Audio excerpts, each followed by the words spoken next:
आखिर कौन है पागल बाबा? सब छोड़ छाड़ वृंदावन कैसे पहुंच गए बाबा?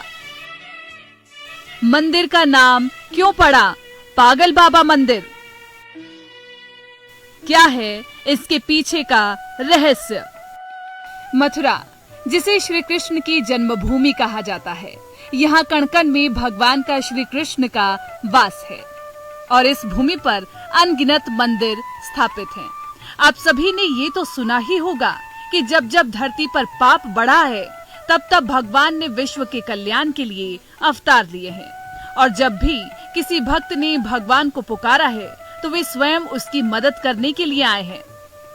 लेकिन क्या आपने कभी सुना है कि प्रभु और इस मंदिर का नाम है पागल बाबा मंदिर और इस मंदिर को मॉडर्न वास्तुकला का उदाहरण भी माना जाता है। इस मंदिर में दर्शन के लिए हजारों भक्तों का तांता लगा रहता है।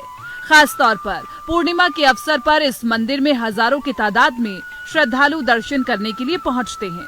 ऐसा कहा जाता है कि इस दिन कोई भी भक्त खाली हाथ नहीं लौटता है।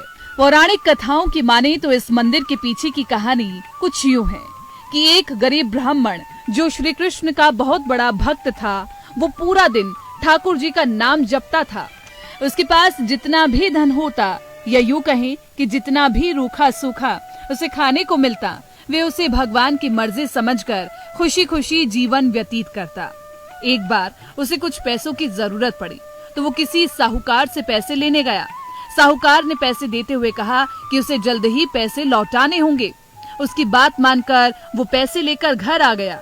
वे ब्राह्मण हर महीने किश्त के हिसाब से साहूकार के पैसे लौटा रहा था।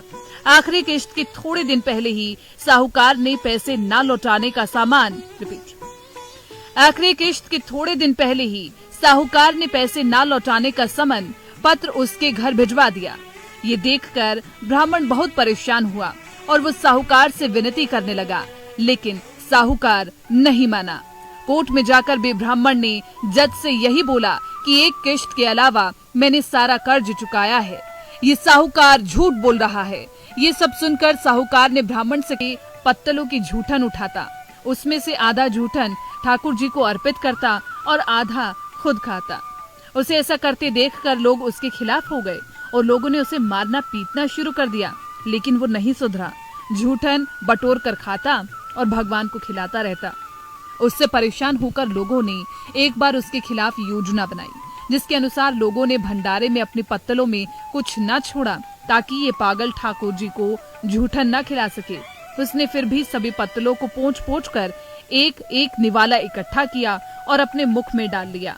पर आज वो ठाकुर को खिलाना तो भूल ही गया, लेकिन जैसे ही उसे इस बात का ख्याल आया कि उसने बिना भोग लगाए ही वो निवाला मुख में रखा है, तब उसने वो निवाला अंदर न किया कि अगर पहले मैं खा लूंगा तो ठाकुर का अपमान हो जाएगा और अगर थूका तो अन्न का अपमान हो जाएगा।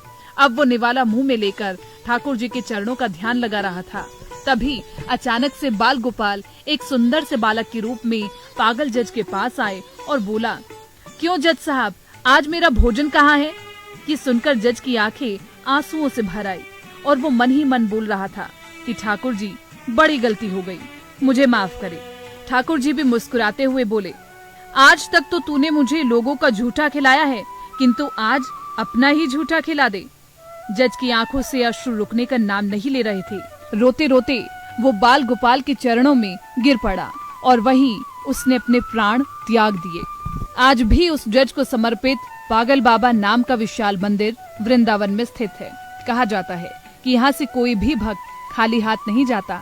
यहाँ भक्तों की हर मनोकामना पागल बाबा और कान्हा जरूर सुनते हैं। पागल बाबा का ये आश्रम बहुत ही चमत्कारिक, यहाँ आने वाले भक्तों को सकारात्मकता का अनुभव होता है। तो दोस्तों, अगर ये वीडियो पसंद आए तो इसे लाइक करें, शेयर करें और कमेंट करें।